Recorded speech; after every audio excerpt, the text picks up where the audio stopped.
नमस्कार। ये डेटा क्या कहता है कि एक नए एपिसोड में आपका स्वागत है। अभी पिछले महीने एक मीटिंग हुई थी, parliamentary committee on official languages, जिसके चेयरमैन श्री अमित शाह जी थे। अब उन्होंने कुछ ऐसा एक वक्तव्य दे दिया जिससे ये हिंदी का जो इशू चल रहा है वो फिर से गर्मा गया। उसी मीटिंग में उन्होंने काफ़ी खुलासा किया इस बारे में, और उन्होंने ये भी कहा कि Hindi should be an alternative to English, ना कि लोकल लैंग्वेजेस। ये एक ऑल्टरनेटिव अंग्रेजी का होना चाहिए, ना कि किसी लोकल लैंग्वेज के लिए। आजकल दक्षिण भारत की पिक्चरों को हिंदी में डब किया जा रहा है और वो काफ़ी सक्सेसफुल हो रही हैं। बॉलीवुड से ज़्यादा वो पैसे कमा रही हैं। तो अजय देवगन ने उसी बारे में एक ट्वीट किया कि आपके अनुसार अगर हिंदी हमारी राष्ट्रभाषा नहीं है तो अपनी मातृभाषा की फिल्मों को आप हिंदी में डब करके क्यों रिलीज़ करते हैं। ये उन्होंने एक साउथ के हीरो के सुदीपा को बोला, और इसमें सारी बहस में ट्विटर वॉर में काफ़ी लोग पड़ गए। सुदीप ने वापस अजय देवगन को समझाया कि हमारी कोई राष्ट्रभाषा नहीं है, और ये बात सच भी है। तो मेरा प्रश्न आज के एपिसोड का यही रहेगा कि क्या हमें राष्ट्रभाषा की आवश्यकता भी है या नहीं, और हिंदी ही क्यों राष्ट्रभाषा होनी चाहिए। मैं आपको कुछ ऐसा डेटा दिखाऊंगा जिससे ये साबित हो जाएगा कि हमें अन्य किसी भाषा की अभी ज़रूरत नहीं है। जितनी भाषाएं हमें ज़रूरी हैं सरकारी कामकाज चलाने के लिए, वो वहाँ पे ऑलरेडी डिफाइंड है। अब मैं आपको एक क्लिप दिखा रहा हूँ, वो 2-2.5 मिनट का क्लिप है। उसमें एक अंग्रेजी पर्यटक, एक महिला, उदयपुर में एक महिला है जो कि एक शिल्पकार है, उससे वो बात कर रहे हैं, और ज़रा उनकी कन्वर्सेशन पर, जो बोलचाल कर रहे हैं, उस पर ध्यान दीजिए। Really like it. Wow. नमस्कार। कैसे हो? अच्छे हैं, आप कैसे वाह, हो? बहुत अच्छा। आपका नाम? हैरी। अच्छा नाम। आपका नाम? लीला। लीला। स्टोन का भी You बात make it? करती, या Whoa. all handmade. Oh my god. Come, single stone hand making. Oh my god. Today? Yeah, Today? today lantern making. Oh my god, you can feel it. It's kind of like it's still got the powder on it. So impressive. This model elephant Ganesha face. Yeah. Elephant Ganesha. Which one will it look like? This, this, this, this, this. Small Ah. size, big size. Uh-huh. But this will turn into which No, one? not this. No, new one. No. Ah. Small elephant baby inside. Ah, the baby's inside. Whoa. Oh my god. Country? Sorry? Country? England. In England, sir. Let's have a look. Whoa, it's like a box. That's so smooth. Come. Oh my god. How's the oh, it's even got screws on it. It's got wow. Oh yeah. Marble. Yeah, marble. Marble. Whoa, it's so beautiful. And this one, two elephant flower candle, small Ah. candle, inside rice. Kidney rupee? 150. 150. Yeah. So that's like $2. 100. Thank you very much. Got a nice elephant. Actually, I will keep it. तो अगर आपने note किया, वो अंग्रेजी पर्यटक Harry जैगार्ड, उनको हिंदी नहीं आती है, उन्होंने कुछ शब्द पिकअप किए हैं। उधर उस महिला को अंग्रेजी नहीं आती है, उसने भी कुछ शब्द पिकअप किए हुए हैं, लेकिन दोनों ने बड़ी आराम से एक बातचीत की, और वो पर्यटक ने महिला से चीज़ खरीदी, उसके दाम भी लगाए, और वो महिला ने भी वो अपना ट्रांजैक्शन कर पाई। तो दो लोग जिनको भाषाएं एक दूसरे की नहीं आती हैं, लेकिन जितनी ज़रूरत है कामकाज के लिए या धंधे के लिए या बिजनेस के लिए, वो दोनों लोगों को उतनी भाषा आती है। हिंदुस्तान के स्तर पर भी मानता हूँ कि जिसको जब ज़रूरत पड़ेगी कोई भाषा सीखने की, वो सीख जाएगा। अगर आप हमारे मारवाड़ी भाई देखें, वो पूरे हिंदुस्तान में फैले हुए हैं, हर राज्य में जाते हैं, और जहाँ वो काम करते हैं या धंधा करते हैं वहाँ की भाषा समझते हैं। यही हमारे सिख भाई हैं, जो कहीं पे भी जाते हैं उन्हें लोकल लैंग्वेज आ जाती है। मलयालीज़ को देख लीजिए, वो जहाँ जाएंगे वहाँ की भाषा पिकअप करेंगे।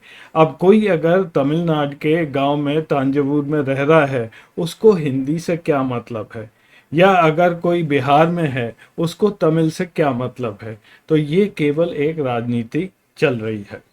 तो जो हमारी राष्ट्रीय भाषा है और जो ऑफिशियल यानी कि कामकाज की भाषा है, उसमें क्या फर्क है। राष्ट्रीय भाषा केवल एक राजनीतिक या सामाजिक दृष्टि से देखी जाती है। It's a emotional thing for every citizen, एक आइडेंटिटी होती है। और जबकि ऑफिशियल लैंग्वेज वो होती है जिसमें सरकारी कामकाज चलता है। केंद्रीय सरकार की ऑफिशियल लैंग्वेजेस इंग्लिश और हिंदी हैं, और हर राज्य के अपनी डिफाइंड ऑफिशियल लैंग्वेजेस हैं। अब मैं आपको लैंग्वेज मैप ऑफ इंडिया दिखाता हूं, जो काफ़ी कुछ इस्तेमाल किया जाता है। इसी के बेसिस पर ये बोला जाता है कि हिंदी सबसे ज़्यादा बोली जाने वाली लैंग्वेज है, और हम लोग भी हिंदी बेल्ट राज्य ऐसे रेफर करते रहते हैं। तो यहाँ पे आप देखेंगे कि हिंदी जो है वो नॉर्दर्न बेल्ट में सबसे ज़्यादा बोली जाने वाली लैंग्वेज के तौर पर दिखाई जाती है, और हर स्टेट को अलग मार्क करके उसकी एक भाषा वहाँ पर असाइन होती है। अब ये कितना सही है कितना गलत है, इसी पर मैं आज आपको डेटा दिखाऊंगा, और ये दिखाऊंगा कि हिंदी ज़्यादातर लोगों की बोले जाने वाली भाषा है, लेकिन ये ज़रूरी नहीं है कि अन्य राज्य भी हिंदी सीखें या बोले। भारतीय भाषा 3 कैटेगरीज में डिवाइड की जाती हैं। पहली वो हैं जो उत्तर भारत में जो बोली जाती हैं, उनको इंडो एरियन भाषा बोली जाती है, क्योंकि वो वेस्टर्न कंट्रीज से, पश्चिमी देशों से इन्फ्लुएंस्ड हैं। दूसरी द्रविडियन भाषाएं हैं जो बिल्कुल ही लोकली डेवलप्ड हैं, हमारे देश की भाषाएं हैं, और इनमें बाहरी इन्फ्लुएंस बिल्कुल नहीं है। और तीसरी जो ग्रुप है वो है साइनो तिब्बतियन भाषाओं का, जो हमारे पूर्वोत्तर राज्यों में और ईस्टर्न कोस्ट पर कहीं कहीं ये बोली जाती हैं। अब भारतीय भाषाओं के एवोल्यूशन में हिंदी का स्थान कहाँ है, ये चार्ट मैंने ड्रॉ किया है टाइमलाइन। सबसे पुरानी भाषा वैदिक संस्कृत भाषा है, जो 1500 बीसी के आसपास से शुरू हुई थी और 500 बीसी तक चली। सरप्राइजिंगली तेलुगु भाषा हमारे देश की सबसे पुरानी भाषा मानी जाती है। ये करीब करीब 400 बीसी से इसका डेवलपमेंट शुरू हुआ। उसके बाद कन्नड़, इंग्लिश, तमिल, उर्दू, ये सारी भाषाएं 500 एडी में के आसपास, 500-600 एडी के आसपास इनका डेवलपमेंट शुरू हुआ। और हिंदी सबसे आखिर में आई है, केवल 12th सेंचुरी के बाद ये देखा गया है कि हिंदी डेवलप हुई है। तो हिंदी एक बहुत ही रीसेंट भाषा है हमारे देश की। संविधान के 8th शेड्यूल में 22 भाषाओं को लिस्ट किया गया है, जिनको हम शेड्यूल लैंग्वेजेस या ऑफिशियल लैंग्वेजेस बोलते हैं। इसका फ़ायदा क्या है ये मेरे को पता नहीं है, क्योंकि कोई ऐसी बंदिश नहीं है कि कोई राज्य इन्हीं में से ऑफिशियल लैंग्वेज चूज़ करे या नहीं भी करे, या कोई और भाषा भी वो चूज़ कर सकते हैं। और ये ऐसा भी नहीं है कि ये सबसे ज़्यादा वो बोलने वालों की ये भाषा की लिस्ट है। ये मैं आपको जल्दी से यहाँ पर दिखा देता हूँ। सबसे ऊपर हिंदी बताई जाती है, जो 53 करोड़ के करीब लोग बोलते हैं। 45.1% हमारी जनसंख्या ये भाषा बोलती है। नंबर दूसरे स्थान पर बंगाली आती है, जो 9.7 करोड़ लोग बोलते हैं। मराठी 8 करोड़ के ऊपर, थोड़ा सा तेलुगु भी 8 करोड़, और तमिल करीब 7 करोड़ लोग बोलते हैं। अन्य भाषाएं यहाँ पे मैंने लिस्ट की हैं, गुजराती, उर्दू, और ये कितने लोग वो बोलते हैं रफली उस राज्य की पॉपुलेशन के बराबर हैं। इसमें मैथिली, संथली, सिंधी, डोगरी, कोंकणी, मणिपुरी, बोडो और संस्कृत इत्यादि, ये हमारी 22 भाषाएं लिस्टेड है। एक चीज़ आपने नोट की होगी कि इसमें इन 22 भाषाओं में अंग्रेज़ी लिस्टेड नहीं है। अंग्रेज़ी बोलने वाले जो इंग्लिश स्पीकर्स हैं कंट्री में, जिनकी मदर टंग अंग्रेज़ी है, वो करीब करीब 2,60,000 लोग हैं। लेकिन इसके अलावा अंग्रेजी समझने और बोलने वाले बहुत हैं। ये केवल वही लोग हैं जिनकी मदर टंग अंग्रेजी है। इंग्लिश जो है वो चंडीगढ़ की ऑफिशियल लैंग्वेज है और हमारे सरकार, केंद्रीय सरकार की भी ऑफिशियल लैंग्वेज है। लेकिन ये वो 22 भाषाएं जो शेड्यूल लैंग्वेजेस हैं उसमें अंग्रेजी नहीं लिस्टेड है। अब अंग्रेजी क्यों नहीं लिस्टेड है, आज के एपिसोड में मैं उसमें नहीं जाऊंगा, क्योंकि उसके पीछे भी एक लंबी कहानी है। 1950 में जब हमारा संविधान बना तब 22 भाषाएं नहीं थी 8th शेड्यूल में। ये समय के साथ साथ जुड़ती गई हैं। 1950 में 14 भाषाएं थीं, 1967 में सिंधी जोड़ी गई, 1992 में कोंकणी, मणिपुरी और नेपाली जोड़ी गई, 2003 में बोडो, डोगरी, मैथिली, संथली जोड़ी गई और 2011 में उड़िया की स्पेलिंग चेंज कर दी गई और उड़िया कर दी गई। तो 8th शेड्यूल में कितनी भाषाएं होंगी ये कोई हार्ड एंड फास्ट रूल नहीं है। एक कमेटी भी बनी थी, उस कमेटी के भी रिकमेंडेशंस थे कि कोई भी ऐसा सेट रूल नहीं है जिसको आप अप्लाई कर किसी भी भाषा को 8th शेड्यूल में आप जोड़ सकते हैं। जैसा कि मैंने कहा, भाषा एक राजनीतिक टूल बन गया है। हर राज्य ने ऑफिशियल लैंग्वेज डिक्लेयर की है और एक सेकंड ऑफिशियल लैंग्वेज की भी लिस्ट दे दी है। अब मेरे हिसाब से इसमें कोई फ़र्क नहीं पड़ता, क्योंकि काम केवल हिंदी, अंग्रेजी या एक लोकल लैंग्वेज में ही होता है। मैं जल्दी से ये आपको लिस्ट स्कैन कर कर दिखा देता हूँ। ये पहली 10 स्टेट्स हैं। बिहार में हिंदी, छत्तीसगढ़ हिंदी, हरियाणा, हिमाचल, झारखंड, यहाँ पे ऑफिशियल लैंग्वेज हिंदी है और इनकी सेकंड लैंग्वेजेस भी डिफाइंड है उस स्टेट के हिसाब से। झारखंड ने जितनी भी भाषाएं हैं झारखंड के अंदर, उन सबको सेकंड ऑफिशियल लैंग्वेज डिक्लेयर कर रखा है।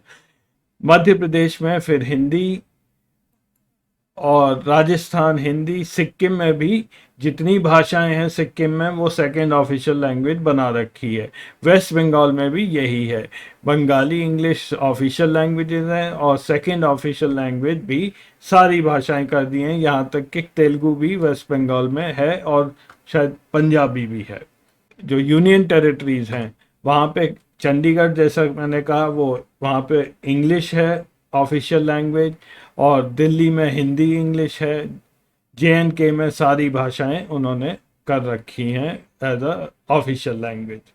अब मैं समराइज करता हूँ। वो राज्यों में जो ऑफिशियल भाषा यूज़ होती है वो सबसे ज़्यादा कौन सी है। अगर आप ये ग्राफ देखेंगे तो इंग्लिश भाषा 21 स्टेट्स में या तो ऑफिशियल या सेकंड लैंग्वेज है। हिंदी उसके बाद आती है जो 17 जगह, उसके बाद उर्दू, तेलुगु, बंगाली, पंजाबी, गुजराती और तमिल, और उसके बाद ये लिस्ट काफ़ी लंबी हो जाती है। एक एक दो दो जगह सारी भाषाएं चलती हैं। तो आज भी अंग्रेजी भाषा में कार्यकाज ज़्यादा होता है बजाय के हिंदी में, और शायद अमित शाह जी को ये पता होना चाहिए। नहीं पता है तो वो कर लें पता, और जब वो ये बोलते हैं अंग्रेजी की जगह हिंदी यूज़ की जाए तो उनको ये जो ग्राफ मैंने दिखाया है ये समझना चाहिए कि ये एक तरह से पॉसिबल नहीं है। अच्छा, बात अभी ऑफिशियल लैंग्वेजेस पे ही ख़त्म नहीं होती है। जो 8th शेड्यूल में 22 भाषाएं हैं, इसके अलावा 38 भाषाएं ऐसी हैं जो कि लाइन में लगी हुई हैं इस शेड्यूल में आने के लिए। ये भाषाओं की वो लिस्ट है। इसमें से कई आप रिकग्नाइज भी नहीं करेंगे, लेकिन कुछ भाषाएं ऐसी हैं जैसे कि भोजपुरी, ये जानी पहचानी है और काफ़ी लोग बोलते हैं। उसके बाद पहाड़ी है जो हिमाचल में बोली जाती है और गढ़वाल में और कुमायूं में, इस एरिया में बोली जाती है। टुलू है।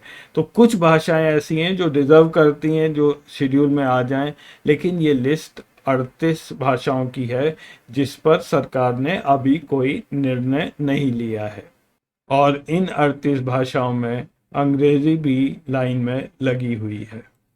तो ये अब 38 भाषाएं तो हैं, लेकिन जब सेंसस होता है तो ये 38 भाषाओं को जो बोलने वाले लोग हैं वो किसी और भाषा में गिने जाते हैं, अगर आप जैसे भोजपुरी में हैं तो आपको हिंदी में जोड़ दिया जाएगा, गढ़वाली को हिंदी में जोड़ दिया जाता है, तुलु को कन्नड़ में जोड़ दिया जाता है।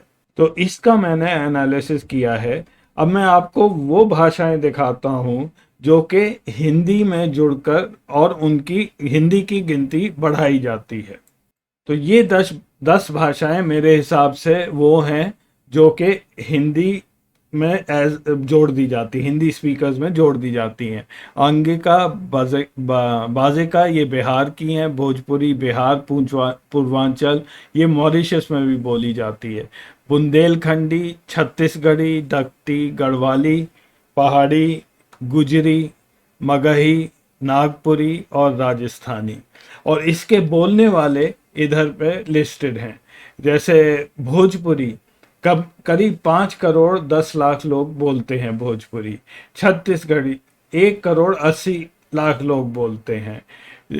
राजस्थानी करीब 25 लाख। तो ये टोटल करके 10 करोड़ 75 लाख लोग आते हैं।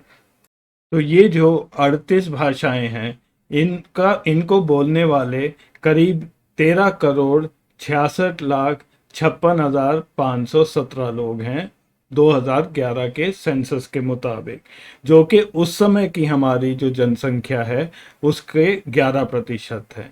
और इनमें से जैसा मैंने आपको दिखाया 10 करोड़ 75 लाख 53,600 लोग केवल हिंदी स्पीकिंग बेल्ट में जोड़ दिए गए हैं।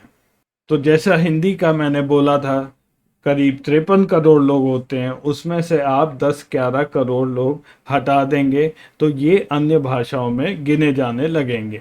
तो ये जो मैप हम लोगों को दिखाया जाता है जिसमें हिंदी बेल्ट दिखाई जाती है, अगर हम बाकी 38 भाषाएं जोड़ दें तो अवश्य ही इन इलाकों में काफ़ी तब्दीली आएगी। ये हिंदी बेल्ट भी काफ़ी चेंज होगी। उत्तराखंड निकल जाएगा, राजस्थान निकल जाएगा, बिहार निकल जाएगा, छत्तीसगढ़ निकल जाएगा।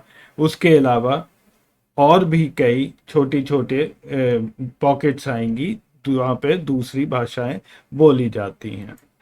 मैं यहाँ पर डायलेक्ट्स की बात नहीं कर रहा हूँ, हिंदी में भी बोलता हूँ, लेकिन कई बार ऐसी जगह जाते हैं जहाँ पे वहाँ की हिंदी भी मेरे को एकदम से समझ नहीं आती है। वो ऐसा ही है जैसा कई लोग जब हैदराबाद आते हैं तो हैदराबादी हिंदी भी समझने में 1-2 दिन लग जाते हैं। और इसीलिए मैं कहता हूँ कि हमें राष्ट्रीय भाषा की कोई आवश्यकता नहीं है। हमें कार्यकाज की भाषाएं हमारे पास बहुत हैं, काम चल रहा है हिंदी से, अंग्रेजी से, लोकल भाषा से, और इसको एक राजनीतिक मुद्दा नहीं बनाना चाहिए। जो वो वीडियो में वो जो औरत मैंने दिखाई थी उसको याद कर लीजिए, जिसकी जब गरज पड़ती है और कामकाज करना है, धंधा करना है, तो भाषा एक बैरियर नहीं बनता है, वो काम चलता रहता है। तो आज के लिए बस इतना ही। फिर मिलेंगे अगले हफ्ते किसी नए एपिसोड में। तब तक के लिए नमस्कार।